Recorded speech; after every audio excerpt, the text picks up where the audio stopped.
Well, the holiday shopping season is here, and if you're out and about, you may want to think twice before getting a new credit card. The offers can seem unbeatable at the time, but it turns out the new lines could actually hurt your finances in the long run. So here now with tips to avoid the extra holiday debt is Dan Casey, investment advisor and founder of Bridge River Advisors in Bloomfield Hills. And Dan, thanks so much for being in here. I know this is probably a busy time of year. You're used to telling everybody this advice as everybody's out shopping.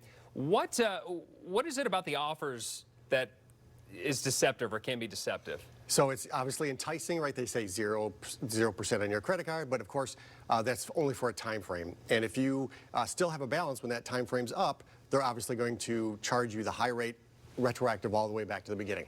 And a lot of times, like I've even done this myself, I completely forgot that it was an introductory offer, and I missed the email that said, hey, by the way, your rate's going to go way up. So it's easy to miss, but that's how they get you. They bring you in with a low rate and then get you. And sometimes they can even say, well, you don't even have to make a payment for a certain amount of time. Sure. Then you really forget about it. Then all of a sudden it comes back. Yes.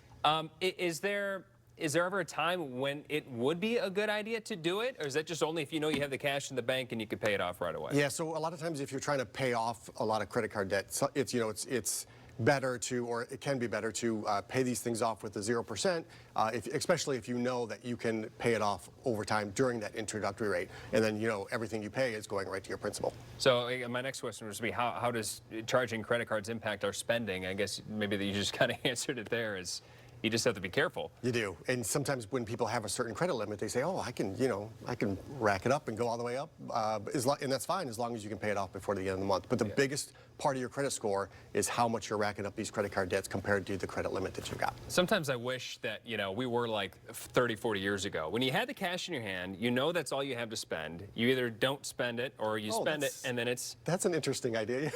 Yeah, now it's so easy once you get that credit card, then it's like, well, I got to get this, and this. Yes. If you do have some credit cards, I mean, everybody has a credit card offer, and every retailer feels like now.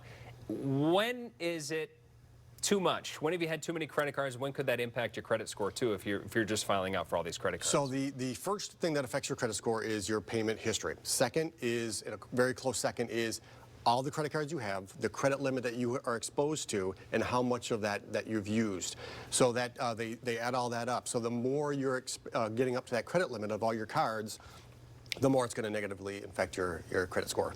It's pretty powerful. So yeah, you want to make sure that you either keep it open and don't spend anything, or don't have multiple cards with obviously lots of charges on it. Okay. And if you already have, you're thinking, all right, well, I'm not going to get a new card, but I've already got these other credit cards. Yes. You're thinking about just using them anyway. What's your advice for people that are thinking, well, I'll just use one of my other credit cards that I already have then? Yeah. Call them too first, because a lot of times if you just call, make the effort, they'll either give you an introductory rate for a little bit or lower the rate. Or if you're looking to say, well, I want a credit card that gives me points on certain purchases, call your current credit card provider and maybe they offer that as well. It might do that just for you if you call.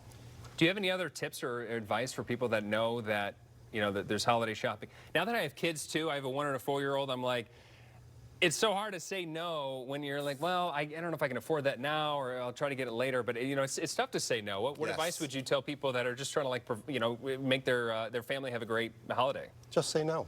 Yeah. So no, save. I think, and that's also a very novel idea. But yeah, just maybe in the beginning of the year or come summertime, start putting away a little bit of money and save up money that you plan on spending.